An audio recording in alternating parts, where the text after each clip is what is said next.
I'm going to hand over to Marissa to start us off with a prayer. Yes. Please, dear God, in this difficult time, let us give thanks for our gardens and allotments, where we can grow some of our own food in a low carbon and sustainable way.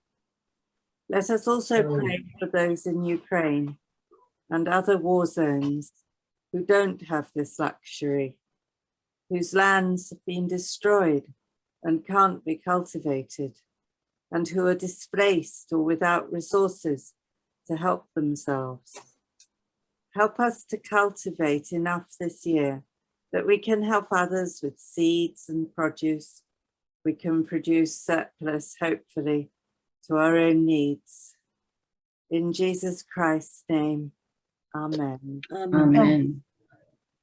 Now, Sue is going to be running this month's allotment workshop very kindly. And the future ones, I'm going to go over what I did last year, but there may have been some changes because there's things I've discovered as I've gone along. So I will go over them, and I also go on to other topics as well. And if anyone has something they would like to learn about, they can email me and I'll look into it. And I hope we have a very good year. So please welcome Sue, who's going to do this presentation for us. Thank you, Marissa. I'd always wanted to have an allotment, but it was impossible while I was working very long hours for the NHS. But I retired in 2010 when an older friend of mine welcomed an offer of help with her plot while I awaited what was then quite a long waiting list to become available for me. So for 3 years, that's more or less what I did. An hour or so, one morning a week, not every week, until she was too really disabled to continue. So I became the tenant in October 2013. And that's when my journey really began. My plot number is number 65. My house number is number 65. Psalm 65 verses 9 to 11 says, "You care for the land and water it, you enrich it abundantly, you drench its furrows and level its ridges, you soften it with showers and bless its crops. You crown the year with your bounty." The you there obviously referring to God himself. But I didn't really feel the pressure because somehow there was a warm feeling that this new venture was meant to be. But the plot as it was then, that's a more recent picture that you can see, was pretty derelict by then. The large fruit cage was falling apart, quite dangerously so, with bits of wood flapping in the wind. Much of the plot had not been properly cultivated for years and years. Bindweed was absolutely rampant, and a huge blackberry hedge had become completely overgrown. I have the standard size plot for Ealing, 5 rods. A rod is an old English term for a measurement of land, and most allotment societies seem to stick to this ancient usage, which I rather like. My plot is arranged as a strip of land, approximately 5 meters wide and 25 long. So from this vantage point, I'm looking on the path down my plot. Those rusty looking bars you see fairly close to you are what I use for climbing plants.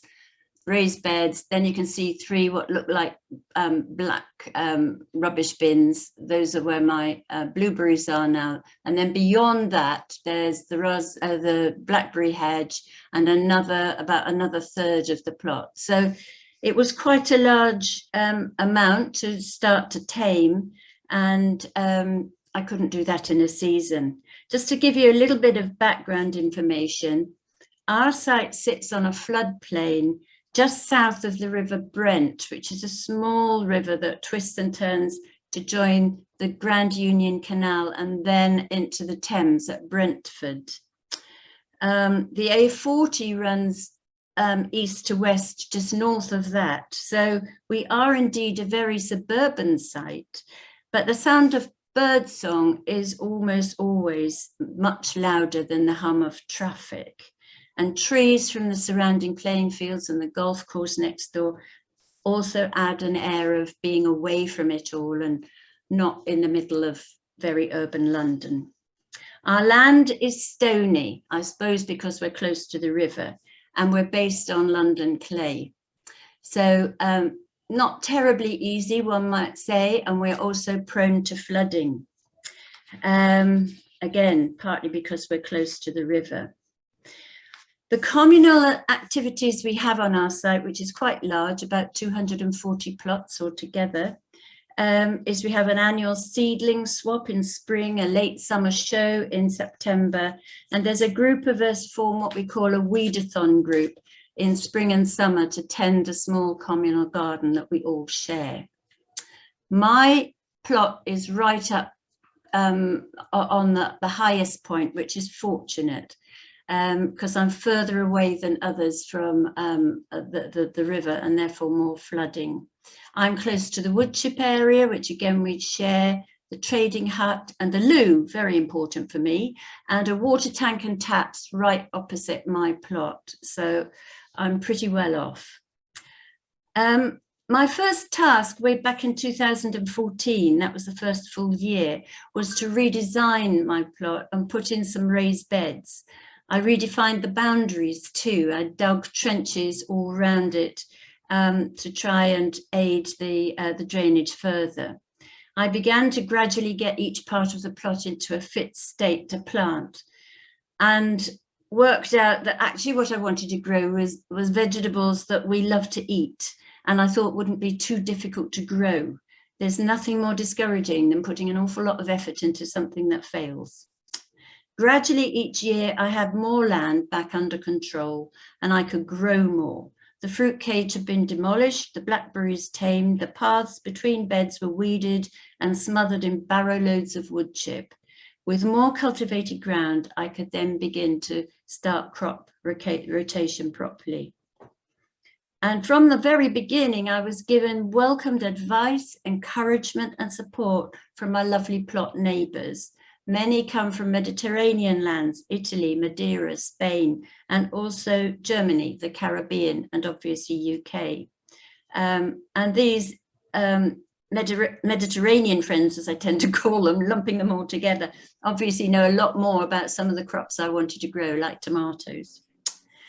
So this photo is roughly from 2018, not almost then, yes. I had erected some small fruit cages for my 3 productive, very productive blueberry plants, a couple of red currant bushes, and then beyond that, in what I call the perennial part of the plot, I've got Jerusalem artichokes, raspberries, rhubarb, and the hedge, which comprises blackberries and tayberries.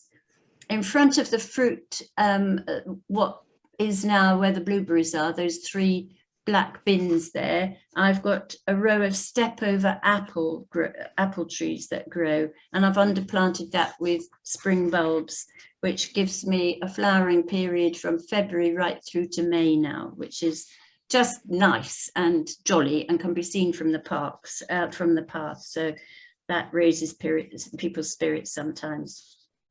The raised beds form the middle third of my plot. And I, let's see if I can find the right arrow for the next slide. There we go. So this is just one of them. Those are my onions. I have 3 of those across the width of the plot. And each is just 4 feet wide to give me equal access from either side to get into the middle of the bed, which means I don't have to walk on it and therefore compact the soil.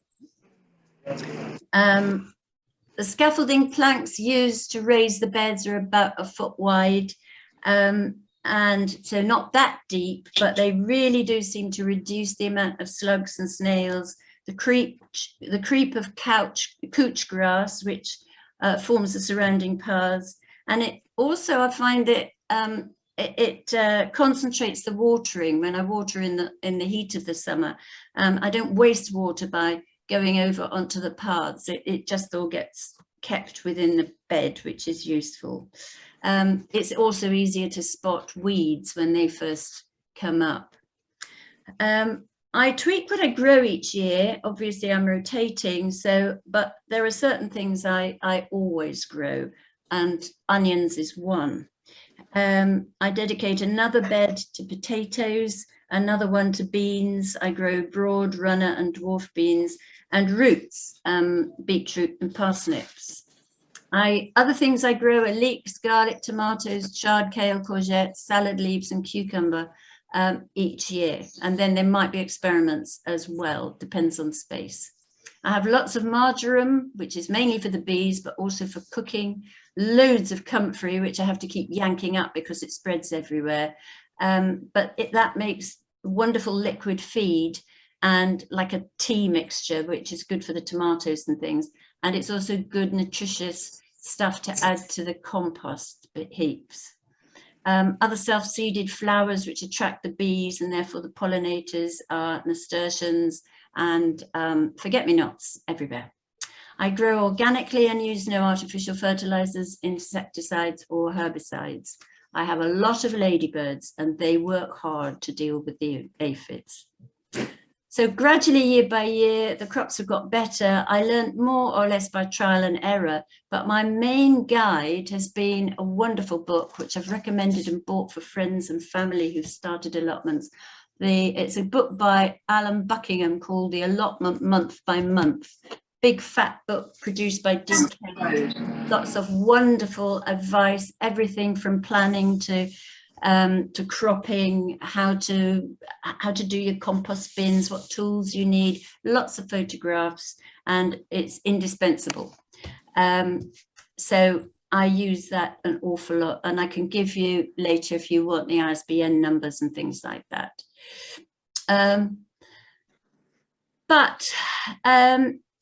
Going on to the third slide, the front of my plot which again is roughly a third of it.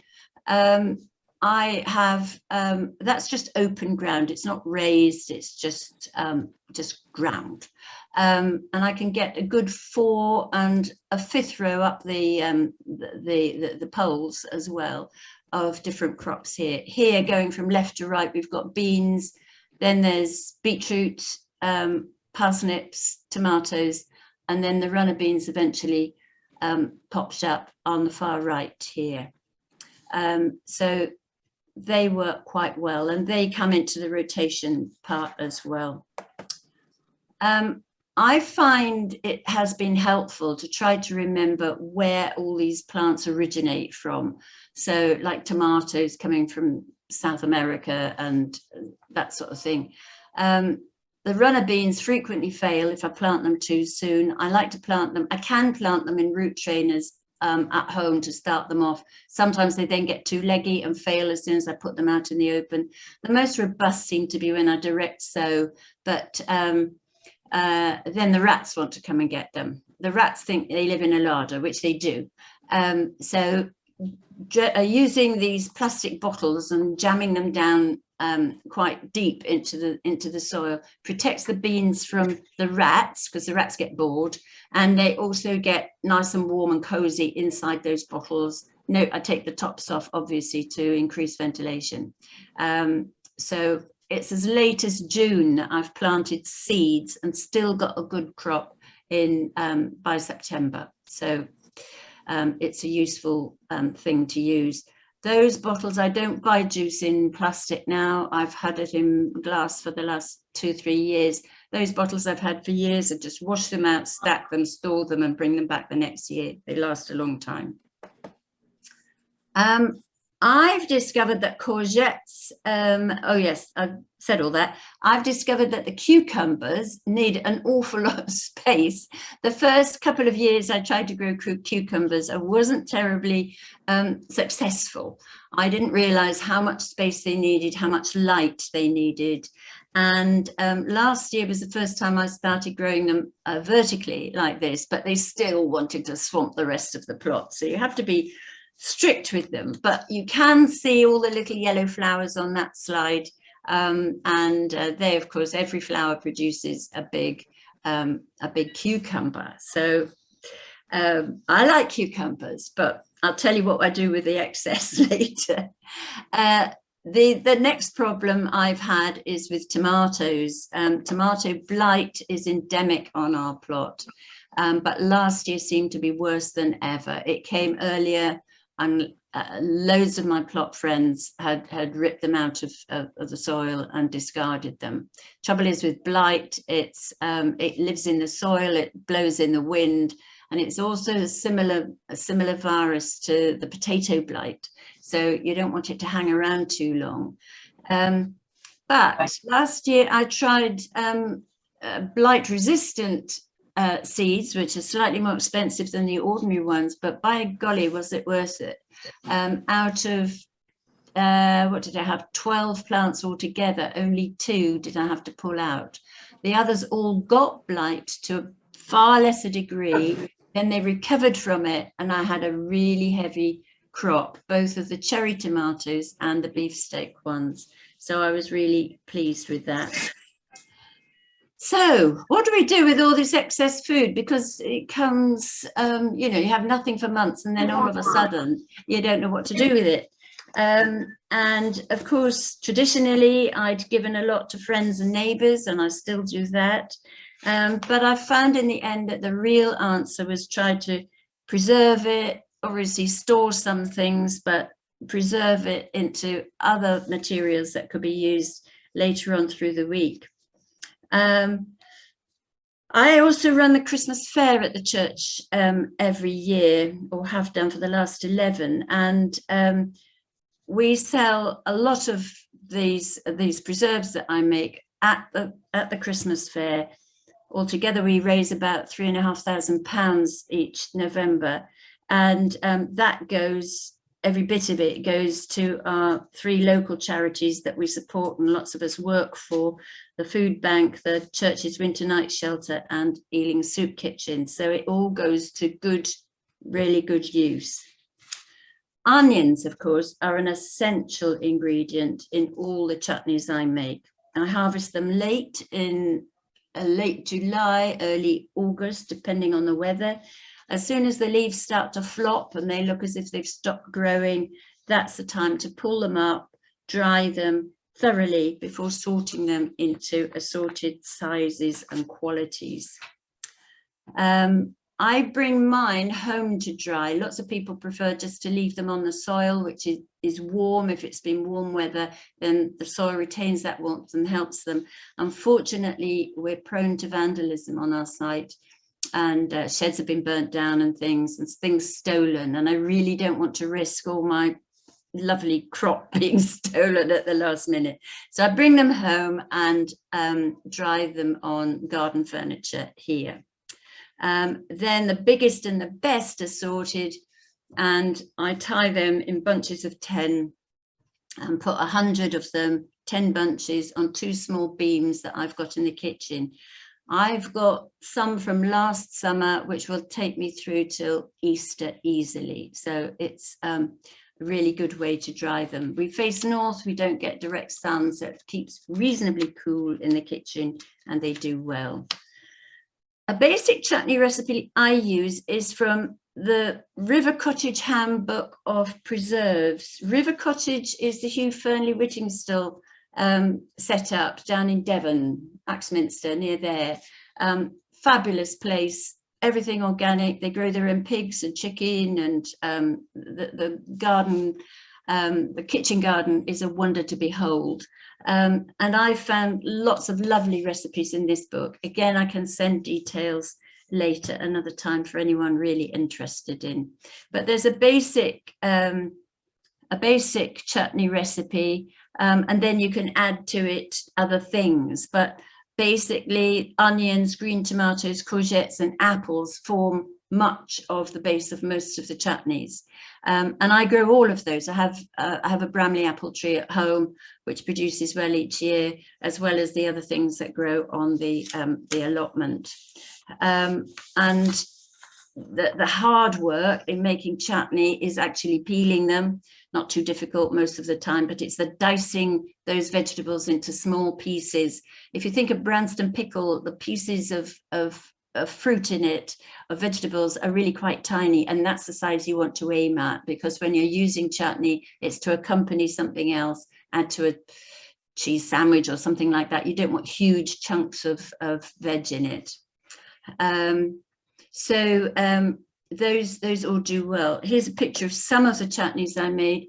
Unfortunately, by the time I came to prepare this PowerPoint, I didn't have any of I didn't have much that was of last year in order to take pictures, but you've got a couple of apricot and date chutney and one of what I call late summer chutney there, as well as other things I'll talk about. Apricot and date is actually another of my favorite chutneys. I use, again, the courgettes and apples that I grow and the onions, but I add to it Palestinian medjool dates for it. I can get those from Zaytoon, from Tradecraft. I'm a tradecrafter, I run a stall at church, so we have easy access to dried fruits which are fair trade and from good sources. So that's useful. The third chutney that I do generally is a very popular one with my customers, so to speak, is spiced beetroot and orange chutney, which uses a lot of beetroot, not much orange, but it has become quite a favorite, and it's got a lovely color because it's dark red and rather luscious looking. I just grow one row of beetroot, but that across this 5 meter wide plot, but that provides copious amounts to add to the onions, apples, spices, brown sugar and red wine vinegar that I use. By the way, the wine vinegars that I use, I tend to go for Aspel's because they are based in Suffolk. They use locally grown fruit. It's not many road miles from Suffolk to us in London, and they grow organically. It's that much more expensive, but I think it's really worth that extra cost. Now, some things I pickle. Having mastered the growing of cucumbers in the last couple of years, I found they grow in large quantities, but wondered what to do with them. I was running out of friends to give cucumbers to, and there's a limit to how many 2 of us can eat each week. But my daughter, our daughter, lives in Canada, where almost no meal at a deli is complete without pickles. They eat pickles with everything over there. And I found a wonderful recipe here. I can't remember where. I've written it down for you, but I don't know where it came from, probably the internet. And it uses cucumber and dill. It's very simple to prepare. And I tried it out first, the first year out at Church Bazaar when I was offering it with a barbecue, and everybody said how lovely it was. So after that, I've been doing it in quantity. The recipe stresses the need to use sea salt flakes, not ordinary cooking salt. And they say it's quite disgusting if you use the ordinary cooking salt. And I found that a box of Malden sea flakes is well worth that extra cost. I don't want to ruin well-grown stuff with some rubbish salt. So that's fine.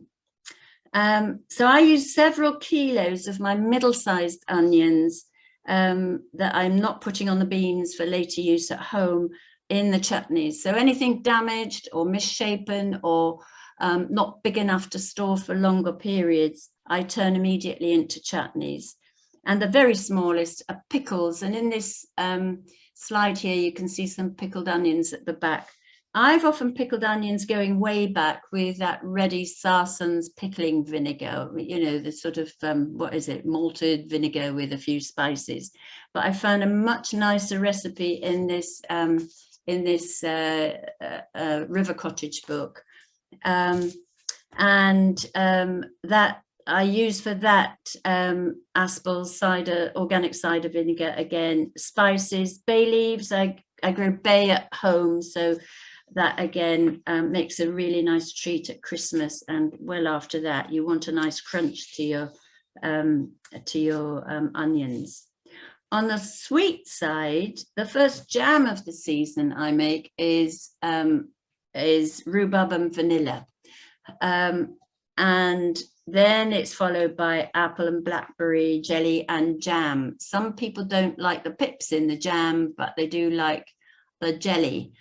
Jelly, of course, you need a lot more fruit to make the same quantity of jelly than you do with a jam. I quite like the jam, which hasn't been jellified, strained and all the rest of it, but some people don't. So I tend to make both. I've got a friend who has a plot a bit further away from me on the same site by the hedge surrounding our site. And there are a couple of big damson trees there. So when they're in fruit, not every year, but when they are, they make fantastic jam as well. If I'm really lucky, another of my allotment friends will have some quinces to spare from his plot. And I found a lovely recipe which I've used for years. I don't remember where, I think the internet, but it uses rose water and makes quite a superior jelly. And the lovely thing about that particular fruit is you end up with a lot of sort of pulped up quince, which I think a lot of people just throw away. But actually, there's a fabulous recipe which turns that into membrillo paste, which is very popular in Spain and is lovely eaten with cheese. So that's another sort of delicacy, if you like, that you might not like to use as a Christmas gift. The other thing that I make, not from the plot, obviously, is I make about 100 jars of marmalade every January and February, about half of which are sold at the Christmas fair in November, but the rest I reserve for our own use. Haven't bought marmalade in decades, and as gifts. And it's very useful to have jars of marmalade to give to allotment friends in return for quinces or damsons. And in fact, today, one of these friends has rebuilt my shed that got blown over by Eunice a week or so ago, and I thought was totally wrecked. He's made a stunning job of it. So part of his thank you present from me was marmalade, which he was very grateful for, which is quite nice. People often think, well, you need a lot of equipment for making preserves, jams, jellies, pickles, and so on. But actually, it's all fairly minimal. You do need sharp kitchen knives, so keep them sharp, because that's going to make cutting up. I mean, you can spend 3 hours cutting up a double load of veg for a lot of chutney. So really sharp knives are essential. You obviously need chopping boards and bowls. You need muslin squares for making spice bags. That sounds very complicated, but you can get them in packs from places like Lakeland. I wash and reuse them again and again. I use, when we talk about a spice bag, you just want a 20 centimeter square, basically, of muslin. Put your spices in the middle, tie them up with a piece of string, and then you put that in the pan when you're starting your chutney. Everything gets reused again, even the bits of string. If they come to almost the end of their life, I put them in my allotment bag, and they're used for tying up a runner bean or something later in the year. You need big, long wooden spoons. You need it if you're going to go down making jelly. To start with, I had a sort of Heath Robinson affair of turning a stool upside down and tying bits of string to the, up the legs and all the rest of it. But actually, in the end, I bought a proper jelly strainer, which I bought from Lakeland. It comes apart in 3 bits, so it's easy to store. Even in my tiny kitchen, I can find room for it. And that makes a much better job of straining juice through. As I say, again, it's used again and again. My most precious things are the preserving pans. One I inherited from my mum when she died in the 80s. And she was a keen marmalade maker and she also gave me one when I was a new young wife and felt that no kitchen was complete without a preserving pan. So I now have two, and how right she was to feel that you can't do these things without such a thing. But I know lots of people that will make smaller quantities in just a big, ordinary, heavy based cooking pot. It doesn't have to be as big as I have. The other thing, of course, you will need are lots of suitable jam jars. From the beginning of January, I start appealing at church for used jam jars. I prefer the 340 gram size, which is the sort of ordinary, well, the size that you can see in the slide there, sort of thing. If you went to the supermarket and bought a jar of jam, it's that kind of thing. I do have to, in January, sometimes buy a few extra because there hasn't been much time between November when I sell it to January when I'm making it.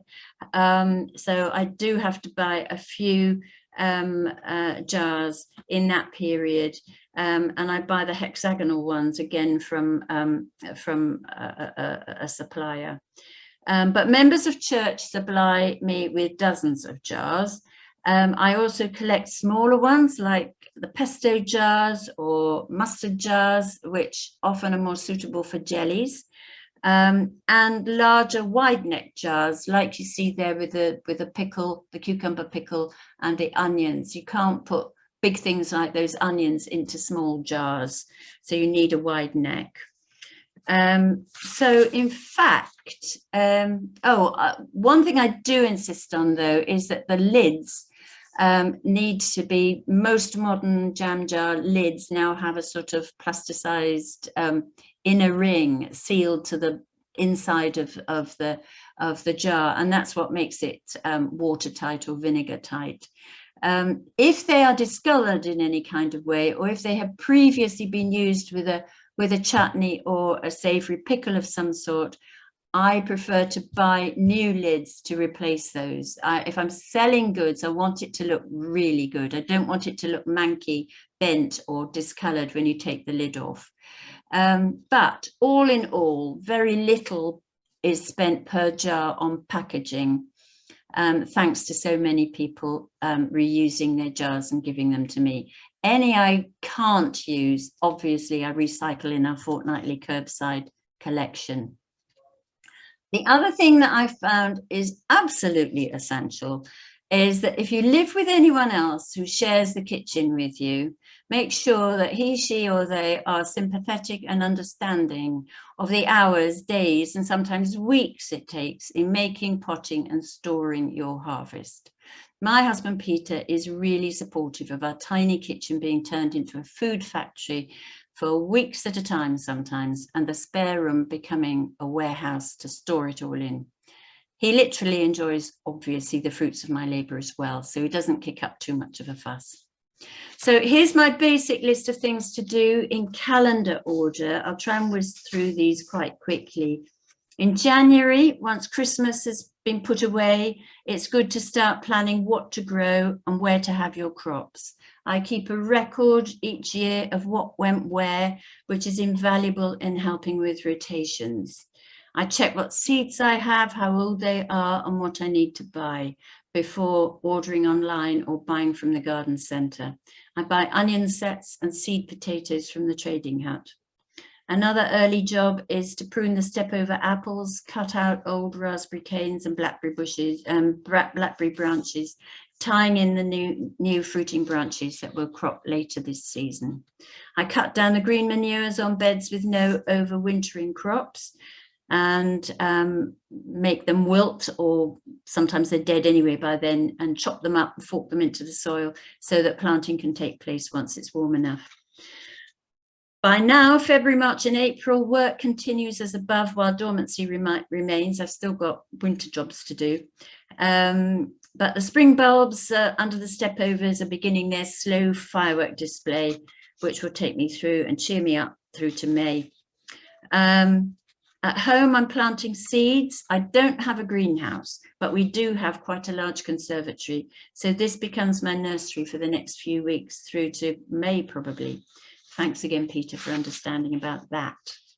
May, June and July are manic months on the plot, planting out, protecting from late frosts, removing cloches, putting them back on again, tying in, weeding, watering. Hard to take much time off at this time of year, tend not to go away quite that early, but allotment friends will always help each other out with watering if necessary when one of us is away. Early at this time, I'm making rhubarb and vanilla jam. Onions are cropped usually towards the end of July, if not at the beginning of August.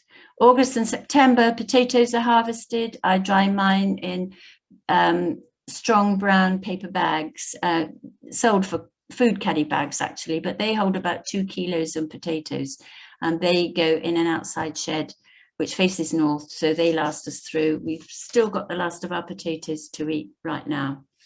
And this year sees, and at this time, the end of summer, September, sees the height of jam, chutney, pickle making, and I aim to finish by September with all the preserves made, potted, labelled and stored, ready for sale at the end of November.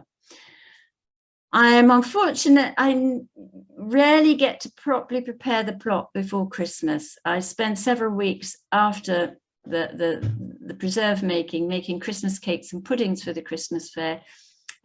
So it doesn't really happen, but winter lasts long. And by this time I feel that I have more or less crowned my year with his bounty, and I don't have too many regrets about that. So that's it. We're at the beginning of a season now, which is always quite exciting when things start greening up and getting going. But there's a lot to do, but bit by bit, we'll manage it.